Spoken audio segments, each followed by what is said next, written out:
안녕하세요. 제2조 경영연구소의 제이입니다. 오늘은 해외에서 물건을 수입해 국내에서 인터넷으로 파는 법에 대해 소개하도록 하겠습니다. 오늘 참고한 책은 해외 소싱 마스터입니다. 사실 해외에서 물건을 사는 특별히 색다른 방법은 없습니다. 중국이나 인도, 동남아 등 인건비가 저렴한 공장이 있는 국가에 박람회 등에 참가하여 업체를 컨택하고 협상을 통해 싸게 물건을 사오는 것이 그 방법입니다. 제가 오늘 소개할 내용은 이런 일련의 과정을 좀 더 쉽게 잘하는 법에 대한 것입니다. 사실 해외 소싱, 즉 수입이라고 하면 일반적으로 국내에서 전자상거래를 시작하시려는 분들께는 다소 어렵게 느껴질지 모르겠습니다. 실제로 언어적인 문제나 비용, 시간적 문제 때문에 국내에서 유통 또는 판매업을 하는 것보다는 난이도가 있는 것이 사실입니다. 하지만 이를 반대로 생각해보면 내가 해외 소싱을 할 수 있다는 것만으로도 그렇지 못하는 경쟁자를 쉽게 이길 수 있는 것입니다. 경쟁자가 파는 물건이 정말 가치 있고 특허 등으로 보호가 되어 있는 제품이 아닌 이상 우리가 인터넷에서 흔히 사는 물건들, 특히 공산품은 가격에 매우 민감합니다.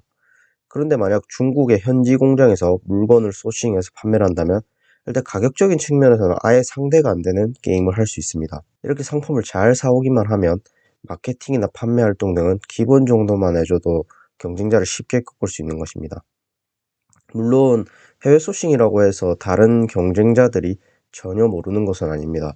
즉 저렴한 가격으로 해외 소싱한 제품을 국내에서 히트 치더라도 경쟁자가 금방 비슷한 제품을 소싱해오면 매출은 금방 줄어듭니다.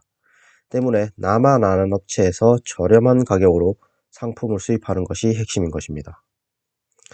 일반적으로 이런 소싱처를 찾기 위해서는 무역 박람회를 탐방하는데요. 주요 무역 박람회의 종류와 특징들을 살펴보면 대략 이렇습니다. 표를 보시면 선진국가 생산지, 또 중소형과 대형으로 나뉘는데요. 이 특징들은 잠깐 영상을 멈추시고 보시는 것을 추천드리겠습니다. 다음으로 주요 무역 박람회 리스트입니다. 많은 경우 생산지의 대형 박람회에 참가하여 크고 좋은 기업들 위주로 상담을 하거나 중국의 인터넷 도매 거래 사이트인 알리바바를 통해 공장과 컨택을 하곤 합니다. 하지만 이는 신규 업체나 중소업체에게는 좋은 방법이 아닙니다.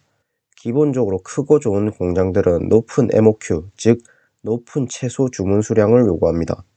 때문에 대형 유통업체들과 주로 거래를 하는데 이는 초기 자금도 많이 들고 대형 업체들 때문에 상품을 우선적으로 받기도 힘들고 결정적으로 돈이 더 많은 경쟁자가 아주 쉽게 물건을 더 저렴한 가격으로 따라 살 수 있는 방법입니다. 때문에 중소업체 또는 신규업체의 경우 대형 박람회에 참가한 중소업체 또는 생산지의 중소박람회에서 소싱처를 찾는 것이 좋습니다. 이쪽에는 비교적 신생 공장들이 많이 참가하고 본인들도 아직 매출처가 많지 않기 때문에 MOQ나 가격 등의 협상이 용이합니다. 만약 처음 시작하는 분이라 돈도 많지 않고 연습 삼아 소싱을 해보고 싶으신 분들은 이우, 강저우, 심천, 칭다오, 난통, 커차오 등 지역 도매 시장을 활용해 보시는 것도 좋습니다. 이곳들은 현지 국가의 소매업체들이 주로 물건을 떼어가는 곳으로 아주 소량으로도 구매가 가능하고 딜리버리 타임도 짧습니다. 물론 이런 중소업체나 도매 시장을 활용하는 것에는 큰 한점이 있습니다. 바로 언어 문제와 비즈니스 매너입니다. 이런 곳에는 영어를 할 줄 아는 사람이 많지 않으며 저자에 따르면 신용이라는 것이 존재하지 않고 비즈니스 매너가 후진국 수준이라고 합니다. 때문에 초보자라면 이런 곳을 이용할 때 현지 통역과 상품 검수, 창고 사용 및 물류 대행을 해주는 업체를 이용하는 것을 추천했습니다. 무엇이든지 내가 하기 쉬우면 남들도 하기 쉬운 법입니다. 때문에 이렇게 남들이 하기 힘들거나 하기 싫어하는 것들을 찾아내서 하면 그것이 바로 경쟁력이 되는 것입니다. 마지막으로 대략적인 해외 소싱 과정을 정리해 보도록 하겠습니다. 먼저 첫 번째로 국내 네이버 스마트 스토어, 쿠팡 등의 전자상거래 업체 등에서 잘 팔리는 상품에 대한 대략적인 컨셉이나 아이디어를 얻습니다.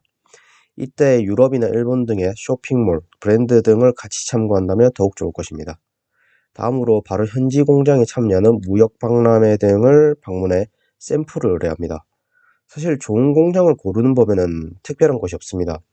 어떤 일이든 손품 발품을 많이 팔면 반드시 대박을 치진 못하더라도 그 값은 하는 법입니다. 최대한 많이 방문하고 걷고 주변 네트워크를 활용해 여러 정보를 알아내야 합니다.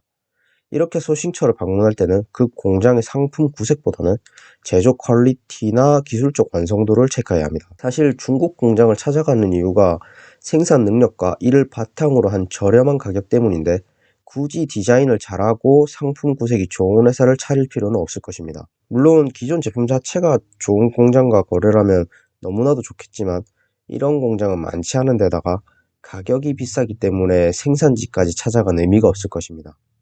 그래서 우리가 중국에 가기 전 미리 해야 하는 것이 국내와 선진국의 소매 시장을 조사하는 것입니다. 트렌디한 디자인이나 컨셉을 사진 등의 자료를 준비해서 샘플링하는 것이죠. 또 이렇게 해외까지 나갔을 때는 뭔가 결과를 내와야 한다고 생각하고 선뜻 주문까지 하고 오실 수도 있는데, 간 김에 주문까지 완료하고 온다기보단 좋은 공장을 하나라도 더 찾는다는 마인드로 가시는 것이 좋습니다. 또한 한 군데 업체만을 믿고 일을 진행하다 보면 예기치 못한 문제가 발생할 수 있기 때문에 반드시 백업 업체들도 확보해 두시는 것이 좋겠습니다. 제가 최근 이 책을 비롯해 무역과 유통에 관해 공부하면서 느끼는 것이, 무역과 유통이라는 것이 그냥 사서 팔기만 하면 되는 것이다 보니까 생각보다 쉬운 것 같으면서, 동시에 무언가 나만의 경쟁력이 없으면 절대 성공할 수 없는 것이 무역이고 유통이고 판매업이라는 것입니다. 또한 기본적으로 무역을 하려면 영어가 되어야 하는 데다가 최근에 판매나 유통은 온라인에서 주로 이루어지기 때문에 디지털 마케팅이나 판매 전략도 있어야 하고, 혼자서 준비하신다면 포토샵이나 일러스트레이터 같은 디자인 툴도 어느 정도 다룰 줄 알아야 할 것입니다. 혹여나 이커머스 창업을 준비하시고 계신 분들이라면 이런 점들도 한 번쯤 생각을 해보시는 것이 좋을 것입니다. 마지막으로 해외 소싱으로 국내에 경쟁력 있게 판매하기 좋은 상품들을 간단하게 보여드리면서 마무리하도록 하겠습니다. 오늘의 영상은 여기까지입니다. 끝까지 시청해주셔서 감사합니다.